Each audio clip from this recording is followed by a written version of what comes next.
El siguiente programa es para todas las edades. No contiene escenas de sexo o violencia. Es apto para toda la familia. Cuenta con el sistema Closed Caption y es financiado con recursos del Fondo Único de TIC. María se levanta antes de que salga el sol, trabaja por su familia y vuelve a casa a hacer cuentas para que todo alcance. Hoy, su historia, como la de más de 2.400.000 colombianos, empieza a cambiar con el aumento del 23% histórico al salario mínimo vital y la recuperación de las horas extras y los dominicales logradas con la reforma laboral. Porque cuando el salario alcanza, la dignidad también regresa a casa. Con dignidad cumplimos.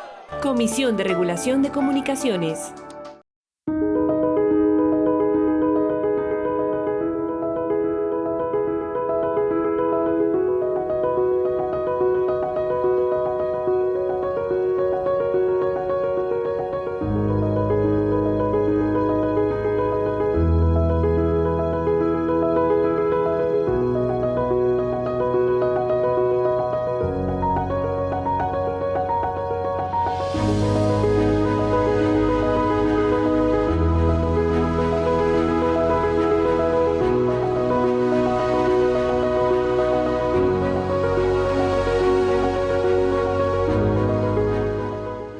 Buenas tardes, buenas.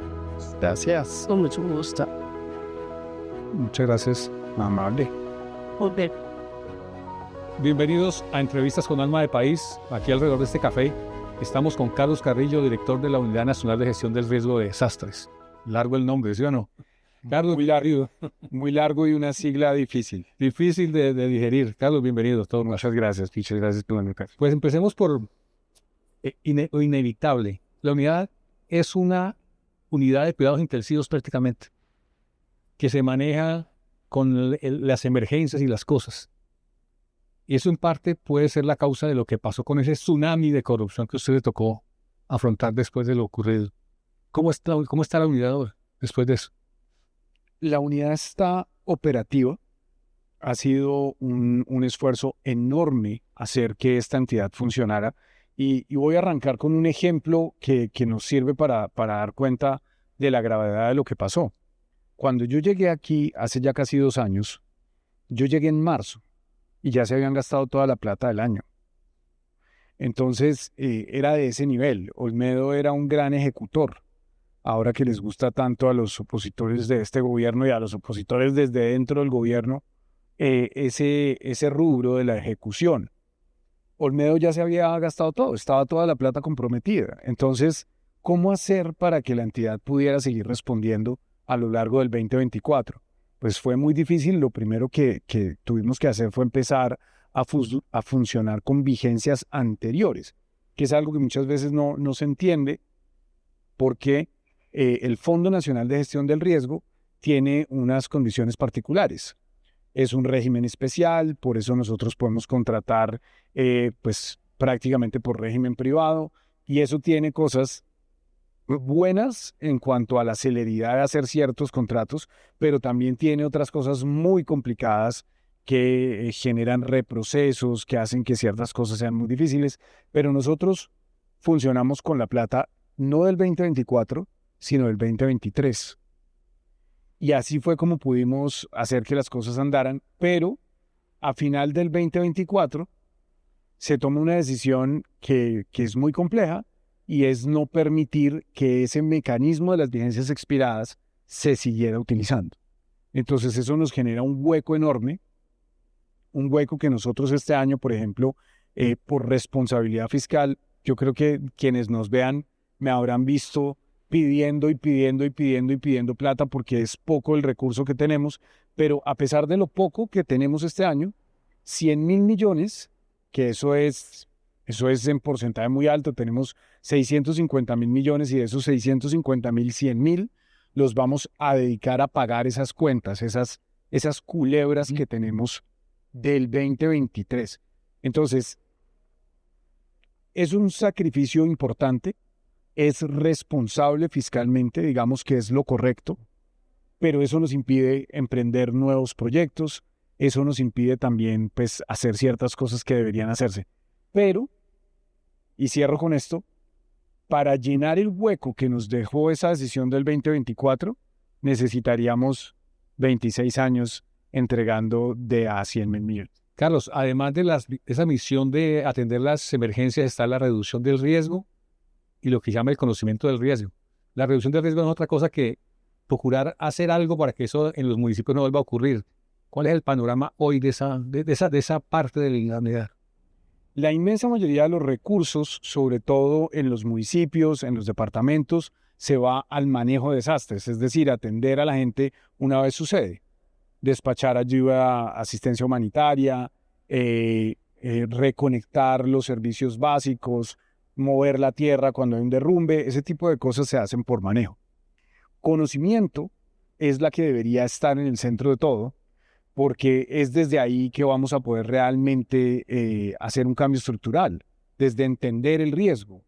Y eso es invertir en ciencia, eso es invertir en conocimiento, que es algo que históricamente el Estado colombiano poco ha hecho. Nosotros aquí tomamos una decisión, por ejemplo, este año, de darle el presupuesto más alto que ha tenido la Dirección de Conocimiento, porque realmente creemos firmemente en eso, en que esto es una entidad y es un sector del gobierno que tiene que apuntarle a eso, a la ciencia, a la comunicación científica, a la divulgación, y reducción es la que hace los proyectos de mitigación. Y ahí tenemos un problema, y es que a lo largo de los últimos años, esos proyectos han sido sobre todo de soluciones duras, de inyectar cemento en la montaña y tensarla para que esa montaña en teoría no se venga abajo nunca más. Eso tampoco es así. Hacer diques en los ríos para mantener el agua en teoría controlada, eso generalmente tampoco funciona, pero tiene unos costos altísimos, altísimos. Y por supuesto que nosotros en este gobierno tenemos un enfoque distinto. El presidente Gustavo Petro tiene un enfoque distinto en donde el territorio se debe ordenar alrededor del agua y en donde las decisiones no deben apuntar a imponer la voluntad del ser humano sobre la naturaleza, sino a tener una relación armónica con la naturaleza. Entonces, desde reducción, nosotros nos encontramos una cantidad de problemas descomunales. Cada problema es de 70.000 millones, 50.000 millones, 80.000 millones, y hay unos patrones que se repiten que son claramente políticos. Y termino poniendo este ejemplo. Hay un municipio en Santander que se llama Girón. Y a Girón es un municipio del área metropolitana. Girón es un municipio que tiene matrícula de vehículos, que tiene impuestos, que tiene... O sea, no es un municipio, pues, paupérrimo. Es un municipio que tiene recursos y muchos. Pero la subdirección de reducción funcionó aquí durante muchos años como si fuera la oficina de infraestructura del municipio de Girón. Todo para Girón. 50.000, 30.000. Y hay otro municipio en Santander que se llama Oiba, que pertenecen a la misma clase política, al mismo clan político. Y entonces, por ejemplo, en la administración de Olmedo, se toman decisiones tan inexplicables como mandarle 36.000 millones de pesos a Oiba para pavimentarla, cuando es algo que, pues, claramente no debería estar en las prioridades de la UNGRD. Bueno, vamos a un corte de mensajes y ya regresamos con entrevistas con Alma de País.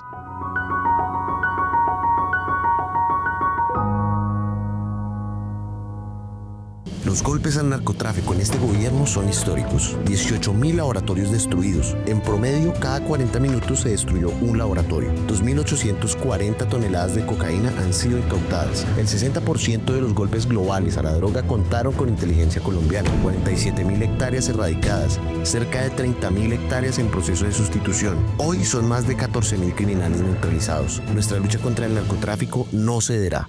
Comisión de Regulación de Comunicaciones.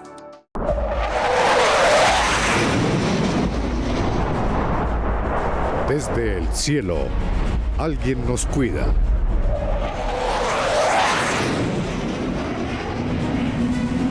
Colombia vuela alto. Bienvenida, nueva flota de aviones. Con transparencia, cumplimos. Gobierno de Colombia. Comisión de Regulación de Comunicaciones. Seguimos en Entrevistas con Alma de País con Carlos Carrillo, director de la UNGRD. ¿Lo dije bien? Sí, señor. Bueno, Carlos, veníamos hablando de lo que implica el tema de los municipios, los proyectos que terminan siendo un foco de corrupción. Pero también uno entiende que aquí llegan muchos proyectos de los municipios para mitigar sus problemas ambientales y todo lo que implica el riesgo de desastre. ¿Eso cómo se administra y a qué se le da prioridad? Pues acá hay un banco de proyectos que este año el Banco de Proyectos de Reducción no va a poder emprender proyectos nuevos. Tenemos solamente 75.000 millones de pesos para reducción. ¿Eso qué implica? Que si usted divide 1.104 municipios por 75.000 millones, pues eso le da una miseria. Estamos hablando que no hay ni 60 millones de pesos por municipio. Eso es realmente muy poco. Entonces vamos a enfocar esos recursos en terminar. Hay un par de cosas que ya eran unos compromisos adquiridos y las vamos a terminar, pero no podremos emprender proyectos nuevos en la subdirección de reducción este año.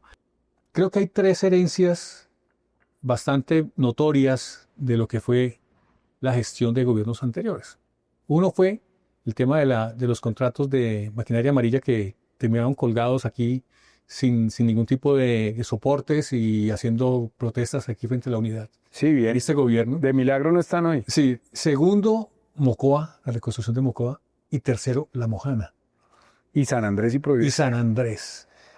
¿Eso cómo se ha lidiado y cuál es a hoy? ¿Qué ha pasado con cada uno de esos casos? El caso de la maquinaria amarilla es particular porque cuando yo llego es muy fácil darse cuenta de que algo está mal, de que es un procedimiento que no puede seguir haciéndose así. Y de eso, hasta ahora, a Schneider, creo que no lo han ni tocado, pero aquí siguen llegando unas empresas de Sabana de Torres. Fíjese usted las casualidades de la vida. Una empresa de Sabana de Torres a cobrarnos 22.000 millones de pesos por unas órdenes de proveeduría, que son estos contratos directos de emergencia entregados por Schneider Pinilla a un paisano suyo allá en Sabana de Torres. Y aquí siguen cobrando, más lo que pasó en Arauca, más bueno, una serie de cosas que son muy complicadas, pero también viene el pasivo.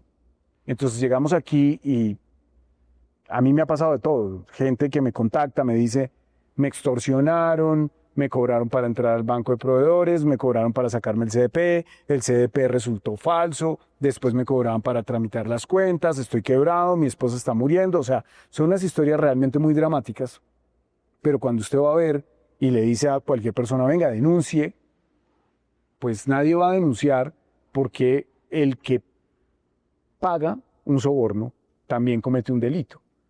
Eso es el tema de la maquinaria amarilla.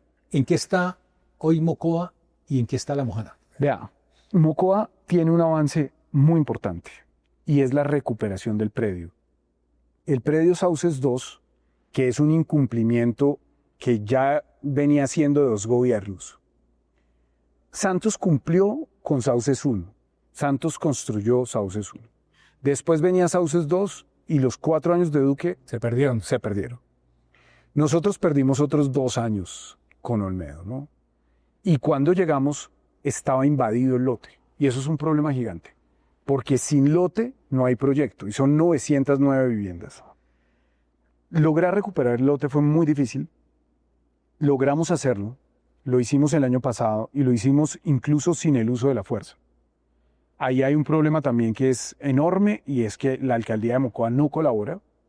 Yo creo, como lo creo en casi todos los contratos que se dan en el Estado, que hay unos intereses económicos ahí, intereses económicos muy seguramente ligados a actores políticos del Congreso, de los partidos políticos tradicionales, que tienen intereses. Vea, esto es verídico. Yo llegué a la oficina, me posesioné y a los, ¿qué le digo yo?, 4 o 5 días, llegaron unas personas con unos cerros así de papeles. Eran cerros de papeles. Doctor, hay que prorrogar los contratos de Mocoa. Así. O sea, yo sin equipo, sin haber podido posesionar a nadie, recogiendo la entidad en semejante escándalo de corrupción, Entendiéndola. con toda la gente de Olmedo adentro, Snyder no quería renunciar. El mismo Snyder no se quería ir. O sea, esto era como con la secretaria general, con todo este drama del supuesto embarazo, bueno, en fin. Y entonces me dicen, no, doctor, es que hay que prorrogarlos. Pues no. Que se van a vencer, pues que se venzan. O sea, hasta que eso no se estudie, hasta que no se tenga certeza de que eso se está haciendo bien, de que los contratistas están cumpliendo, hasta que no se estabilice esto, pero siempre ha habido unos intereses en que se hagan unas obras que en muchos casos la comunidad no quiere, sobre las que no hay consenso técnico, obras que incluso se piensa que pueden ser plagios en cuanto a su diseño, o sea, obras que tienen todos los problemas que usted quiera, pero hay unos sectores políticos que presionan. Y lo mismo pasa en La Mojana. ¿Por qué La Mojana es tan complicada? Pues porque La Mojana, que es una tierra maravillosa, mágica, aquí tenemos mariposas amarillas y todo el Caribe colombiano, tiene una clase política de lo peor. Esa clase política vive, se nutre, se enriquece, se compra las propiedades en Miami porque es allá donde les gusta vivir. Toda esa riqueza de la bancada costeña. Y yo aquí no estoy estigmatizando a los costeños porque pues yo quisiera ser costeño, pero yo quisiera ser barranquillero. Pero esos políticos, los de Sucre, los de Córdoba, donde usted puede encontrar, ahí no es que hay una manzana podrida, es que el costal está podrido. Usted de pronto encuentra una o dos manzanas que no estén podridas. Esa bancada costeña, esos políticos de allá, de Sagún, esos clanes de políticos son los que mantienen al pueblo mojanero en la miseria. Y entonces ellos quieren que La Mojana se convierta en otra Guajira. Ellos serían felices si eso fuera un desierto. A ellos les incomoda el agua, porque ellos lo que quieren es que allá haya búfalos, que allá haya unas grandes extensiones de tierra cultivadas, mientras el campesinado sigue empobrecido. Bueno, vamos a los logros en estos año y medio. ¿Cuántos Ya ya? casi 2 años. Bueno, uno tiene que ver con San Andrés, haber sacado esos escombros de allá. El pueblo raizal, y particularmente el pueblo raizal en Providencia, es muy consciente de que no necesariamente el modelo de desarrollo de Colombia los ha incluido a ellos.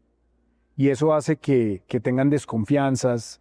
Para nosotros fue muy importante desde que llegamos tratar de construir una confianza con ellos, que no es fácil.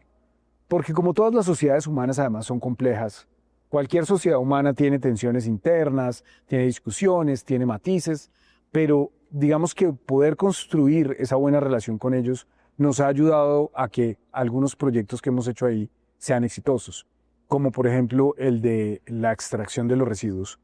Esa licitación quedó desierta varias veces, luego, bueno, no podíamos con la interventoría, en fin, o sea, fue algo que, un proceso que al hacerlo bajo la contratación normal del Estado, empieza a tener pues muchos problemas, porque no es que todo el mundo esté dispuesto a meterse en ese negocio. La oferta es poca, la capacidad del Estado es poca, y por eso es que nuestras decisiones apuntan a fortalecer la capacidad del Estado.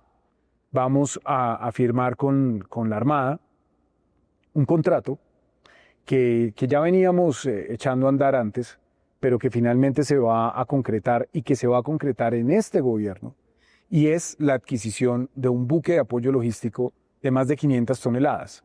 Hoy la Armada no tiene la capacidad, la Armada puede tener la voluntad, pero no tiene la capacidad, por ejemplo, de atender San Andrés y Providencia con un buque logístico de gran calado.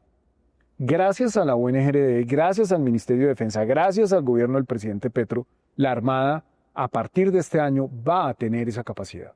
Entonces, esta vez no habríamos tenido que gastarnos 40.000 millones de pesos, porque costó 40.000 millones, no habríamos tenido que gastarnos 40.000 millones de pesos en contratar a un privado para que lo saque, sino seguramente habríamos tenido mucha más facilidad de estructurarlo con el apoyo de la Armada Nacional.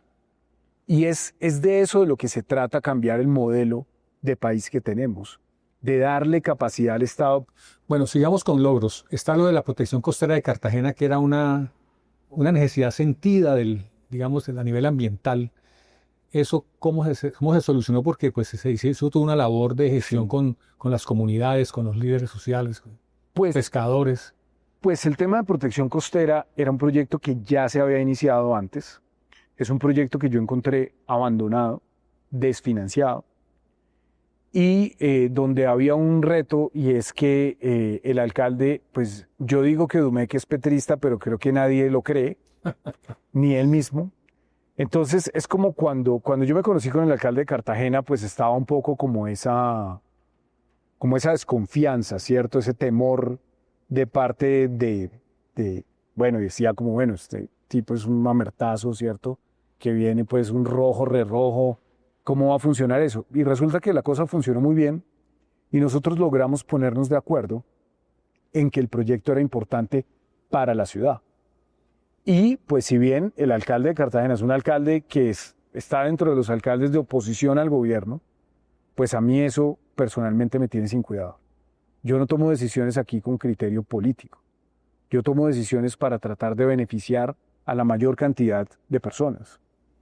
Y en ese caso, tener esa obra abandonada implicaba, por ejemplo, que los actores de playa no pudieran trabajar.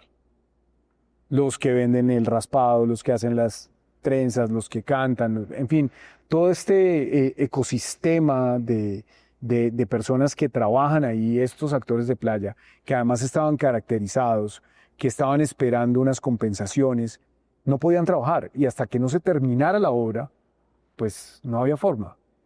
Ha sido un diálogo muy difícil. Ellos cada tanto hacen un bloqueo, cada tanto hacen una protesta, pero la obra, desde que nosotros llegamos, está avanzando en tiempos, va muy bien. Ya solamente nos falta una playa y un poquito más. Es un proyecto muy ambicioso, es un proyecto de más de 250.000 millones de pesos, financiado mayoritariamente por el gobierno nacional y que le está cambiando la cara a Cartagena. Entonces, aquí, y lo podemos hablar sinceramente, también hay gente dentro del mismo proyecto político que critica y que dice, pero es que Domecq, pero es que es un opositor al gobierno. Pero lo cierto aquí es que el gobierno merece el crédito. El gobierno nacional merece el crédito también por un proyecto que va bien y que está haciendo que los cartageneros vivan mejor. Bueno, otro proyecto entre muchos es el de el resentamiento del barrio 23 de enero en Cúcuta. Sí, señor. Que también llevan muchos años esperando que el Estado se apersonara, digamos, de resolverle su situación. ¿Eso cómo quedó? 5 años de deuda y lo pudimos resolver en 6 meses. Eso fue muy bonito, porque son 63 familias, creo, no recuerdo si son 63 o 64. Son un poquito más de 60 y menos de 70, que llevaban 5 años esperando a que el Estado les cumpliera. Y pues imagínense, con todos los problemas que tenemos, pues yo no los tengo todos en la cabeza. Cuando yo estaba de gerente del Fondo de Adaptación, fui a entregar las últimas escrituras del megaproyecto Gramalote. Y llegaron unas personas, porque sabían que yo iba a ir, y me abordaron, pues, un poco protestando. Digamos que yo no califico los modales de la protesta porque la protesta es legítima. Y estaban muy bravos. Y entonces se me acercaron y me dijeron que esto eran años de incumplimiento. Yo no sabía realmente de lo que había pasado en el barrio 23 de enero, no lo tenía en la cabeza, pero pues nos pusimos a trabajar, los equipos se sentaron a ver qué era lo que pasaba y pudimos resolverlo.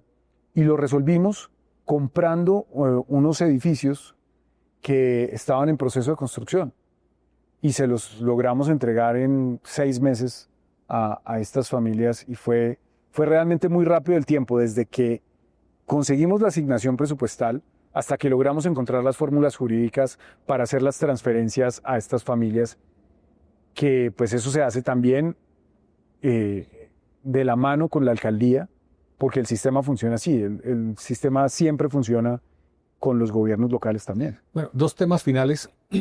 Esto de la gestión del riesgo y todas esas cosas surgió prácticamente después de la tragedia de Armero. Y se acumuló una experiencia, se creó la unidad de riesgos, todas esas cosas.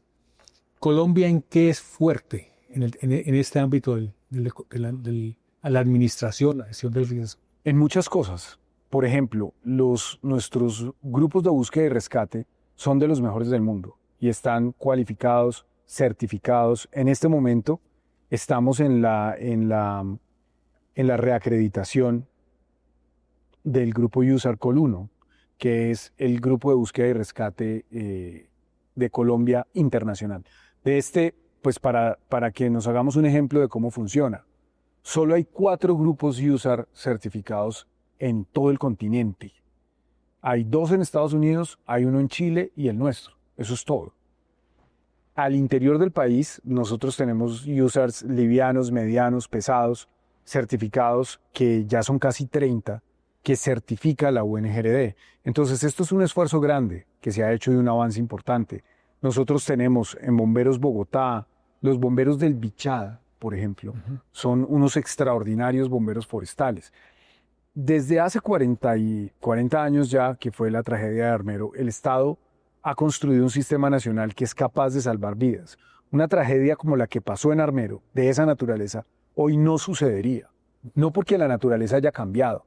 El volcán igual puede explotar, el lahar igual puede aparecer. Pero, por ejemplo, hoy nosotros tenemos, gracias al Servicio Geológico Colombiano, los volcanes activos de Colombia debidamente instrumentados, con equipos de altísima tecnología. Nosotros hoy podemos realmente tener la capacidad de dar las órdenes de evacuación en el tema, por ejemplo, de Armero. Ahí, en ese momento, no se tomó una decisión por factores políticos, por carencia de información hasta cierto punto, pero hay un momento donde fue un error de quien tomaba las decisiones. Armero debió haberse evacuado y no se dio la orden. Y nadie dio la orden, y después pues ni siquiera había nadie que respondiera porque todo el mundo se murió. Pero hoy eso no sucedería. Bueno, ¿y en qué nos falta? En mucho. Nos falta algo que ni siquiera tiene que ver con la UNGRD, que tiene que ver con la política en un aspecto más macro, y es cómo se ordena el territorio.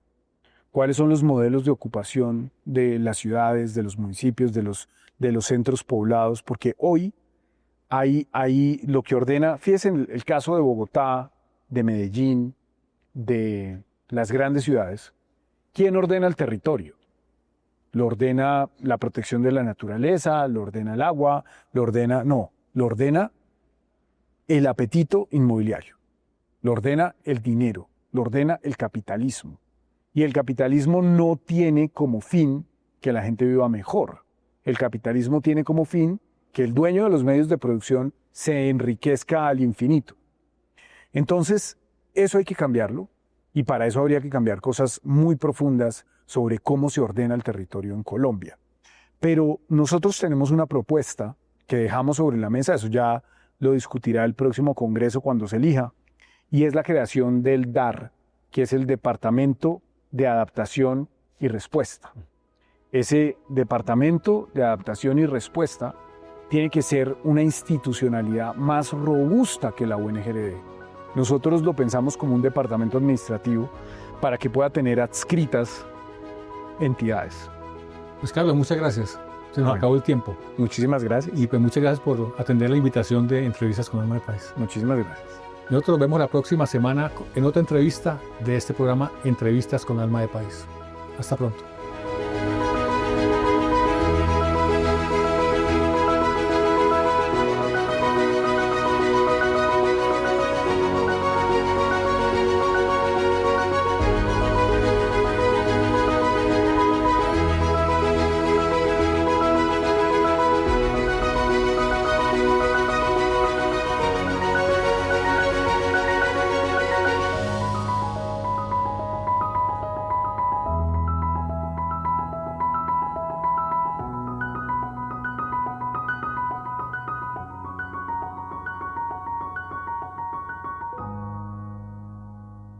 Con dignidad cumplimos.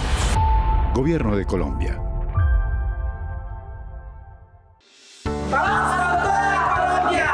Colombia es más grande cuando resuelve sus diferencias mediante el diálogo. Hay razones para celebrar. La reforma laboral garantiza el derecho al trabajo digno, con salarios justos como ordena la Constitución. No hay vencedores ni vencidos. Lo que hay son mayores oportunidades para generar riqueza. Los grandes ganadores son los trabajadores. ¡Gracias! Con dignidad cumplimos. Gobierno de Colombia. Comisión de Regulación de Comunicaciones. Este contenido fue financiado con recursos del Fondo Único de TIC.